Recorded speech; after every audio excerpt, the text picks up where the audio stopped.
Bobby, ilang weeks na lang lalabas na si baby. Excited ka na, Bobby? Oo naman, B. Sobrang excited ko na nga. Ready na ako mag-alaga sa kanya eh.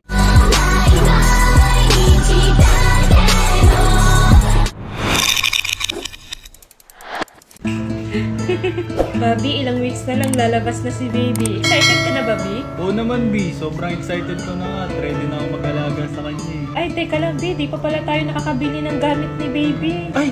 Oo nga no. Wait lang, mag-list muna ako ng mga bibiliin natin. Bibili tayo ngayon. Ay naku, wag na, B. Gamitin mo na lang si Sisi app. Lahat ng itatanong mo doon, sasagutin niya. Hey Sisi, please give me the list of things that we will buy for our newborn baby. Congratulations on your upcoming arrival. Exciting and overwhelming. Ayun na, Bobby. But having a well-organized checklist can make the process much smoother. Based on your request, baby wardrobe essentials.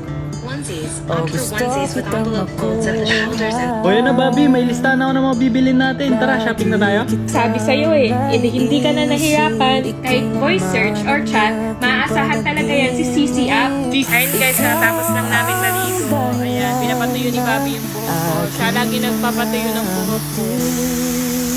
Okay na. Thank you, Bobby. Ayan na naman siya, may dumating na naman siyang parcel. Ano na naman yung in-order mo?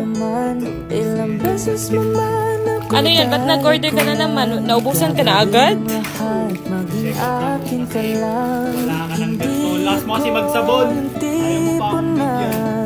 Iba lamang ginagamit mo din kaya ubos agad.